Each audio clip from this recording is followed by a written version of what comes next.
Hey everyone, I'm Stephanie, host and head bookologist here at the Get Literate podcast. I'm a book-loving, notebook-hoarding reader and writer on a mission to change lives one book and one notebook at a time. On this podcast, we explore the power of bookology and leading literate lives. We talk all things books and reading and notebooks and writing, mixed in with mindful practices and creativity to create lives we love. You can expect regular weekly episodes focused on 3 books you need to know about on a bookish theme and how to bring those themes to life in our actual lives too. You can also expect author interviews, notebooking inspiration, and topics to help us grow through what we go through and take inspired action to make our lives better. So grab a notebook and your TBR list and let's get literate.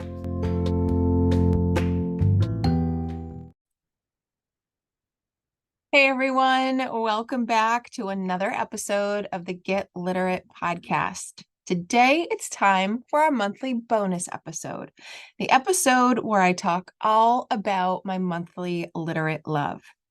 Today I'm going to share what I've been reading, writing, learning, and loving throughout the month of November. It is definitely my favorite episode of the month to record, and I've got some good things to share.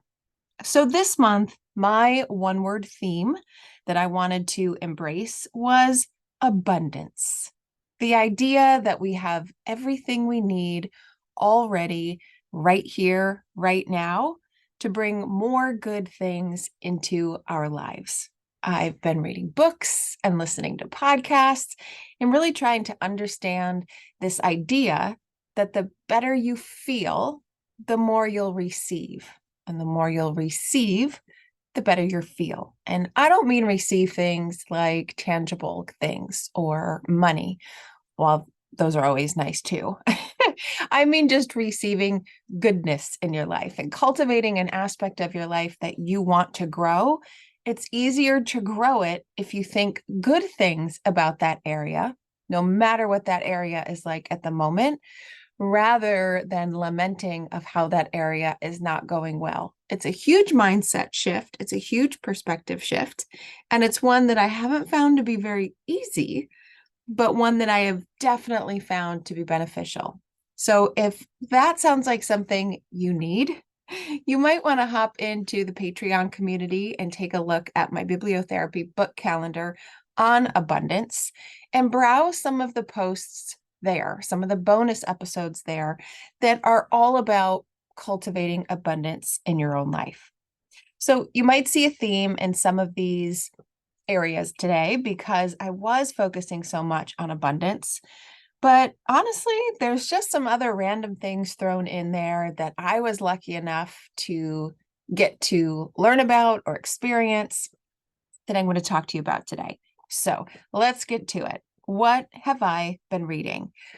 I think I read more books in November than I have in any other month. And I know why. It's because of the podcast. I have been talking to authors on this podcast and authors on my second podcast, Kid Lit Love.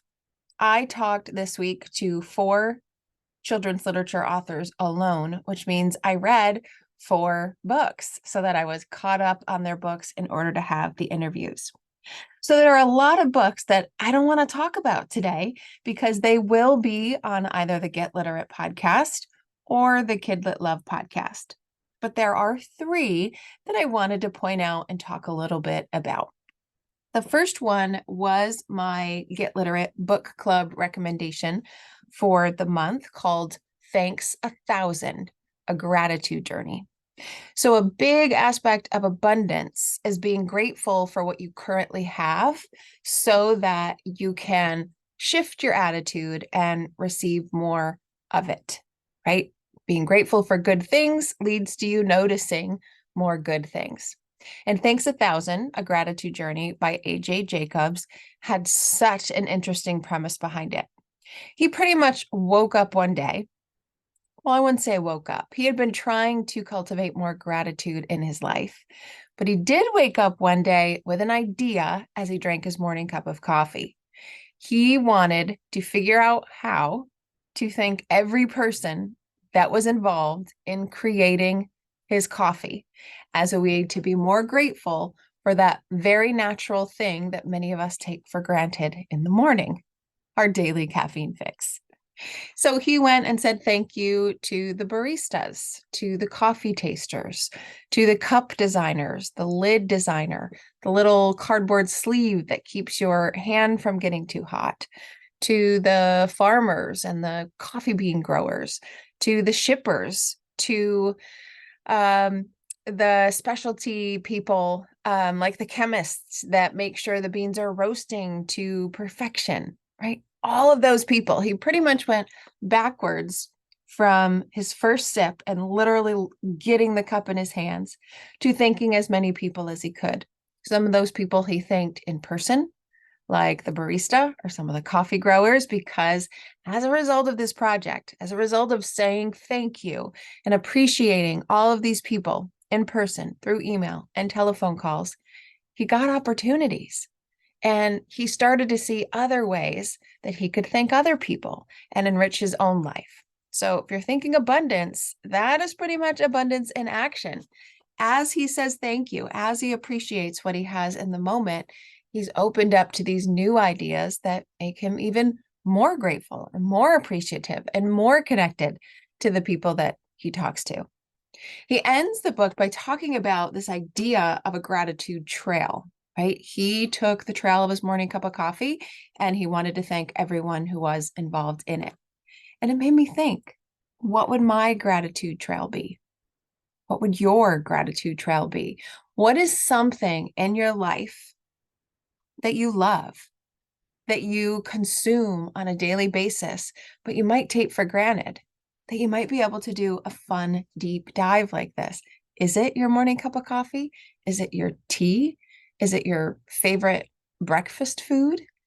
Is it learning more about the book industry because we read so many books? Is it figuring out how your favorite Tombow markers are made, right? Is it the yarn that you use to knit and make something creative? I don't know what it is, but the idea of a gratitude trail is just something that I really love. And I'm still thinking about what my gratitude trail might be.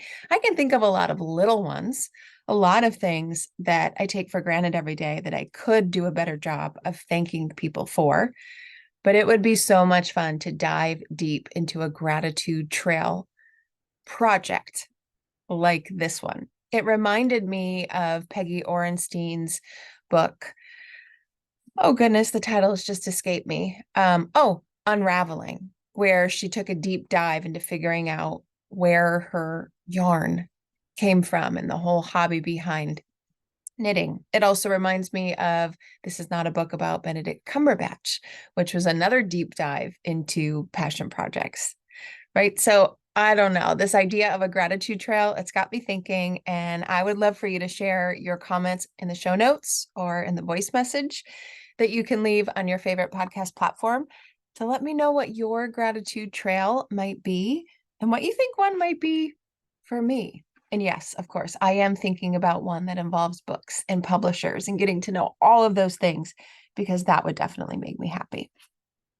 Now, the second book I want to share is a Zibby book. And if you've been listening to this podcast, you know that I love Zibby books. Every single one has spoke straight to my heart for one reason or another. And so when I see a Zibby book, I know it's going to be one I love. And this one I did love. It's called End of the Hour, a Therapist's Memoir by Megan Riordan Jarvis. Now, if you head on my website, you'll find an episode called Books That Feel Like Therapy.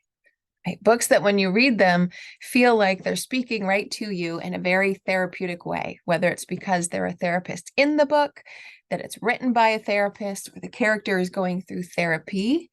I love this new kind of subgenre that I have stumbled upon. An End of the Hour, while it does feel like therapy, it is primarily an incredibly powerful, emotional memoir that takes a firsthand look at trauma, loss, and the devastation it can cause. I mean, what happens when the therapist healing the trauma of others experiences devastating trauma herself? That's what we learned. That's the premise of this unflinchingly honest memoir. Megan invites us into her childhood, into her journey into adulthood, and her experiences with trauma and loss that impacted how she lived her life. We see the effects of those early experiences, the incredible hard journey that she took to overcome them. Hence this is a book that feels like therapy. We learn about the series of losses that just broke her heart, but we also learn about her unrelenting spirit to keep pushing through. I would say it's part memoir, part personal development. And I felt so connected to Megan's story and just as inspired to try the various therapy techniques that she suggests throughout the book to make her life better. I think they can make our lives better too. So it was an incredibly moving memoir, also a book that felt like therapy, and just a powerful Zibby book that I think many of us would enjoy. So that's End of the Hour, a therapist memoir by Megan Riordan Jarvis. Now, the third book I want to share, I am going to talk about this one on the podcast, but not until January with the author. So I am going to give a little plug for it because I have learned, and part of my little trail of gratitude is that pre-orders for authors are especially important to getting their book out there, to beating the algorithm, and just setting their book up for success. So this is a book that hasn't been released yet, but is expected to publish on January 23rd of 2024. And it is an author that I have come to know and love, both professionally and personally, because she was on the podcast almost a year ago, and we've stayed connected ever since. So that book is Daughters of Green Mountain Gap by Terry M. Brown. I love books that can whisk me off to another place, another time, another way of living. And I especially love books that can teach me a thing or two along the way. You know that about me. This book, Daughters of Green Mountain Gap, it does both. It's a beautiful story of family, friendship, but also heartache and healing. It follows the lives of 3 generations of women living in the Appalachian Mountains at the turn of the 20th century. There's Maggie, her daughter Carrie Ann, and her granddaughter Josie May.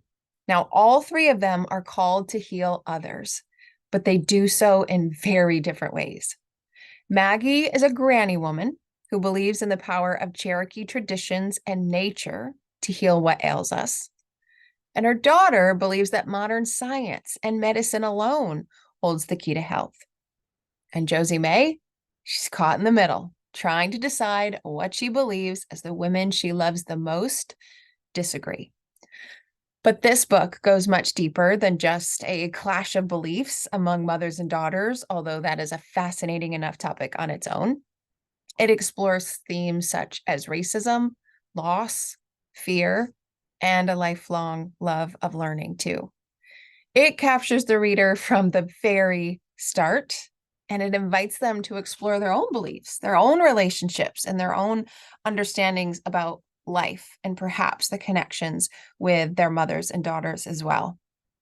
I finished this book a couple of days ago, and my mind is still reeling with possibilities for my own healing, because, oh my gosh, I learned so much about that in the book, for my own relationships, and for my newfound ability to see those with conflicting views from my own in a broader lens. And that's because of this book. This is a remarkable book. I think it needs to be on your TBR, but I will warn you, bring tissues. And that's all I'll say. So that's Daughters of Green Mountain Gap by Terry M. Brown. So there you have it. Those are the 3 books that I am able to share with you at the moment. You can get a sneak peek into all of the other books I've read into November in future episodes here on Get Literate and on lots of future episodes on the Kid Lit Love podcast. So now let's move to what I have been writing. November was National Novel Writing Month, right? NaNoWriMo. was something that I know many people were partaking in. And I had never done it. I have heard of it. I had admired it. And this year I thought I want to do it. Now, I did not go all in. I did not set a goal where I must write every day and I must write the right number of words that NaNoWriMo says, and I must finish a draft of a novel by the time November is over. I didn't want to add that kind of stress to myself because this has been an incredibly stressful month personally. I just wanted it to be fun and inviting. So I said, I will attempt to write every day. And even if I only get one sentence out, that counts for me. And we'll see how far I can get. I'm happy to say that I got pretty far. I'm going to say I got almost 3/4 of a way through a very, very rough draft of a middle grade novel. Me, writing a draft of a middle grade novel. I don't write fiction. Well, maybe now I do, right? Or at least I tried to write fiction. And I adored it. I really did. I loved the process. I was shocked at how easy it was to just slide into a story in my mind that I had been thinking of and to become connected to the characters and figure out where they were going. I learned a term from Jessica Vitalis, who is going to be an author on the Kid That Love podcast soon, called plantser, which means as a writer, people often say you're a planner or a pantser, meaning you have to write with a plan or you just write by the seat of your pants and you're okay with figuring out where the story goes as you're writing it. And she said she's a plantser. She's both. She needs an overall plan, but she is okay with being a little bit of a pantser too and seeing where the story takes her. And I found out that I am a plantser too. I had a rough idea of what I wanted the book to be about. I wanted it to be about a character who loved books and who loved writing and used both as tools to help make life better. Gee, there's a surprise. And I knew I wanted a book that was infused with book titles and writing recommendations so that students could, or readers could, go right to the pages of their own books and notebooks too. It was great fun. I found that I had an easier time than I thought writing fiction, and that I didn't get too stressed out about it, which made it fun. So I'm going to keep going until I finish the draft in December. But can you believe it? Wrote almost an entire draft of a middle grade novel. Who knows where that will go? It doesn't need to go anywhere because now in my mind, I know that's something I can do. Now, my other writing I've been doing a lot of is inside my holiday notebook. I talked about this a couple of episodes ago in my Patreon community. We had a holiday notebooking session where we actually created our notebooks and started our pages and shared ideas. And so I've just been filling out that notebook a little bit every day, whether it was gift ideas, things I wanted to buy on Black Friday and Small Business Saturday and Cyber Monday were on there. Gifts I purchased had a spot, new recipes that I found and I wanted to try, fun elf on the shelf ideas for, yes, my teenagers. We still do those silly little things to try to keep it fun. So I have been writing in my holiday notebook, and it's a tool to make the holidays feel better, to be less stressful, to be more planned, and also to be more fun. And speaking of fun, I have one more prompt to share that isn't really a prompt that you might expect I would write about, but it was fun. So if you don't follow Lael by Mail on YouTube, then you should. Amy S. in our Patreon group recommended the site to me a while ago, and I just can't get enough. She does this wonderful segment on YouTube called List With Me, and she creates lists in her notebook that are beautifully done and have some really great, cool content in them. You know, I love lists, so you know I love Lael by Mail. And in one of her emails she put out in November, she showed us how in her book of listing ideas, one that she loved that sparked my own writing was called What's in Your Fridge? Yeah, what's in your fridge? And she encouraged people to take their notebooks and open up their fridge and actually take an inventory of it And in a really cool list way, she got really creative with it. And you could take a picture of what's in your fridge and put it at the top of the page and then list the items. Or you could just get right to the list. You could be as creative as you want. But it was kind of cool to say, okay, at this moment in time, in November 2023, what's in my fridge? And then think about why they're there, right? The favorite Chipotle sauce that my boys can't get enough of, the multiple stacks of raspberries, blueberries, and strawberries, because my daughter and I are on a berry kick, right? The leftover stuffing that may have been in there from Thanksgiving. It was just really fun. It reminds me of Gretchen Rubin's ideas of a book of now, which is just snapshot what your world is like right now and all the messy moments, because you might look back on a picture of what your kitchen counter looked like when the kids were little. You might look back on that with fondness one day, and it's just really fun to compare. So I did it. What's in your fridge? And I think you might want to do it too. It's just a fun thing to do in your notebook. Now, what did I learn? Oh my goodness. I learned so much. This month, I launched my envelopes of Literate Love. I had 25 bright yellow envelopes stuffed with bookish goodies. Things like journal cards, greeting cards, bags of stickers, a coin that you could toss to help you decide whether you were going to read or write, a cute Christmas tree bookmark. So many cute, fun, adorable things that I had a blast pulling together and sending out into the world. But in order to do that, I had to learn a lot. I had to learn about checkout pages and information to collect at checkout to be ordered to mail these envelopes out. I had to learn about shipping software and how to upload addresses into that shipping software, and then how to get it to print to a Rollo printer, which prints the stickers for you without ink, by the way. It is the greatest thing I think anybody has ever invented. And then I had to figure out how to put the wax seals on them without them falling off in transport, which I don't think worked very well. And all of the other logistics that come with selling and shipping physical goods, something that I don't do typically. I enjoyed it though. I really did. And I had hopes to do a monthly envelope of Literate Love, but I think I'm going to shift it to just a quarterly envelope.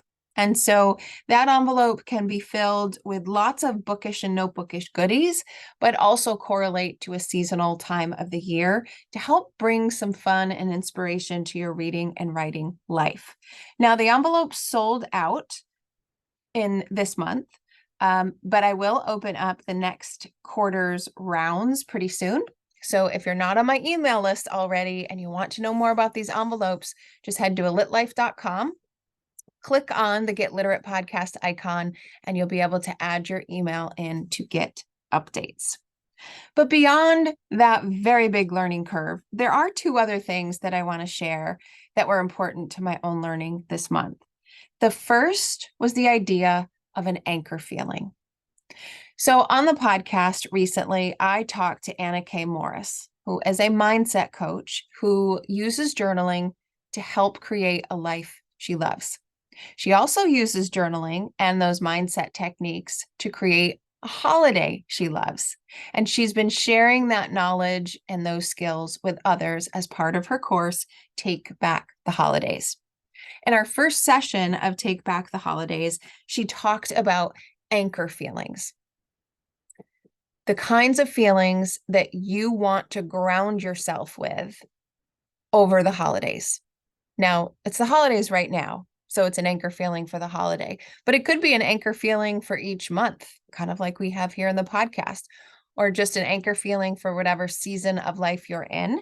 And so she walked us through how to choose that anchor feeling based on really fun memories or not so fun memories that we want the opposite of, and to create that anchor feeling and keep it present on a sticky note, on a reminder of your phone, so that your actions as you move into the holiday season match the kind of feeling you want to grow inside of yourself. It seems like a very simple concept. I mean, I choose a word of the month every month. I get how this works. But the idea of the anchor feeling for the holiday literally saved my Thanksgiving.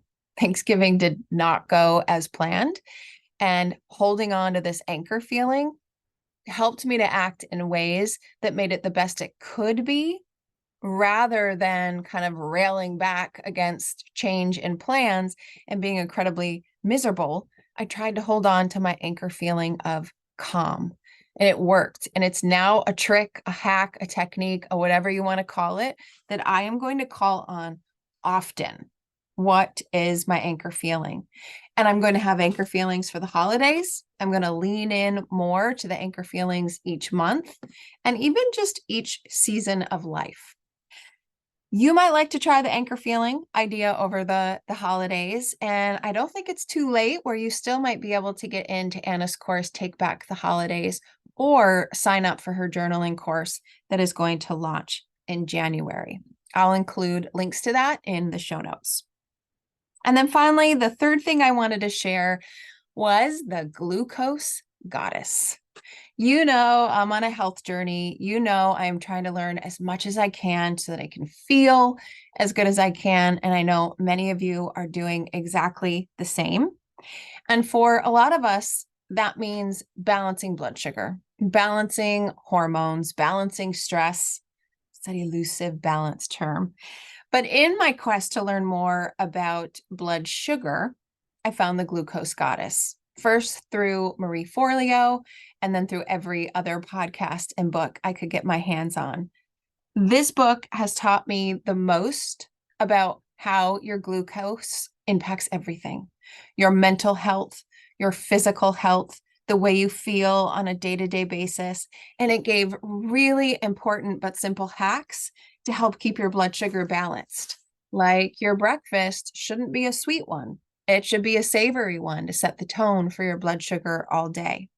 Or if you are going to have a dessert, take a shot of apple cider vinegar 20 to 30 minutes before that dessert, and it will decrease your glucose spikes by up to 30%, saving you from that up and down, even though you have eaten sugar.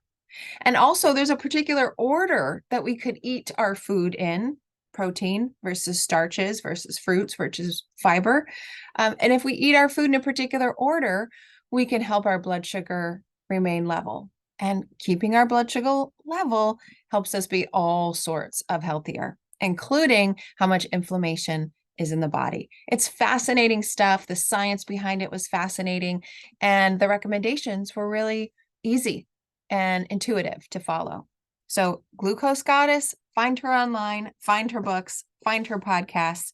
I guarantee it'll make you feel a little bit better this holiday season if you just try even one or two of the suggestions that she offers. All right, we're moving on. We already did reading, writing, learning. What did I love this month? There's 3 things that were on my mind that I thought I'd share. The first is that instrumental holiday music is making me feel so good. I have a particular YouTube video that I put on every single morning when I wake up that is this very calm instrumental holiday music. And I just play it in the background, whether I'm writing, whether I'm getting ready for a Zoom call, or I'm doing some other kind of work. I'm not typically someone who can work with music in the background, but there's something about instrumental music that works for me, because I'm not trying to listen to lyrics or think about the song. It's just this soothing instrumental music in the background. And I've been listening to a podcast with a lot of soothing instrumental music in it, which is Beth Kempton's Calm Christmas. And I know many of you listeners are listening to that podcast along with me. There's just something about it. It's making me happier. It's definitely getting me in the holiday spirit that I have been trying to grow. Number 2, homemade cranberry sauce. Yes, I know Thanksgiving was just a couple days ago. And honestly, I don't eat cranberry sauce all that often throughout the year, but on Thanksgiving, I make so much of it. You can hardly believe how big the dish is in the refrigerator. I love that I make it homemade. and I make it just with orange juice and a little bit of Splenda, and it is so good. And I've literally been putting it on everything. I've had Thanksgiving wraps. I've had Thanksgiving breakfast wraps. I don't know. It's just making me happy, and I still have some to use up. So all my meals seem to have cranberry sauce. And number 3, the other thing making me happy is seeing my neighborhood slowly come to life with twinkly Christmas lights. Every night, my daughter and I go for a nighttime walk. It's cold, it's freezing, we're bundled up, but every walk, there seems to be one new house in the neighborhood that has put up their holiday lights. And so it's like this, I don't know, it's like this treat, this treasure hunt of which house is going to be new and which lights are going to be on and which ones aren't. There's a lot of houses that I love, but there's one house that I just can't wait to look at, because from the upstairs window, someone has unfolded a ladder of lights so that when you look at it, it's this beautiful, colorful ladder that is falling from the window. And in the middle of the ladder is this small elf attempting to climb up. I love it. I love walking and seeing that ladder. It just makes me happy. All of the twinkly Christmas lights make me happy. Our own lights are up with our Grinch theme. It's so fun to look at. And that means this weekend, out comes the Christmas tree, which means reading by the twinkly lights too. So there you have it. There is my recap of my November literate life. The 3 books I've read, the 3 different writing projects I have tackled, the 3 aspects I've learned about, and the 3 things that I've loved. Yes, I do love 3s. I have read and written more than that, but these are the highlights I thought you would enjoy and hopefully steal and make some of your own. Whether that's being intrigued by one of the books that I've read, starting a gratitude trail, not too late to start that holiday notebook, figure out what that anchor feeling is, play some holiday music, and go on a walk to savor those Christmas lights. I can't wait to head into December. If you want to know what my one-word theme is, I will release that tomorrow on December 1st to my Patreon community, and then later on to the world as well. You know that new word comes with a bibliotherapy book calendar with a book recommendation for every day of the month in order to bring that word to life. And then lots of writing opportunities and a book club and some other live events that we'll have going on in December too. So if that's something you'd like to join in, you can head online to getliterate.co and learn more. It's just $5 a month and you get so much, not to mention the amazing bookish and no bookish community that we have cultivated there. So I hope this inspired you, and I hope you are going to get out your notebook page and keep track of what you've been reading, writing, learning, and loving throughout the month. And as always, I'd love to hear about it. You can head online to alitlife.com and leave me notes about your literate love in the show notes. You can find me on social media at AfinitoLit. Maybe you take a snapshot of your notebook page or you send me a direct message. And remember, you can just click right on the voice message button inside your podcast platform, and you can send me a quick message as you're walking or driving and listening to this podcast. So that's it for now. Thanks for listening to this bonus episode, and I'll see you inside the next regular episode of the Get Literate podcast. Thanks for listening.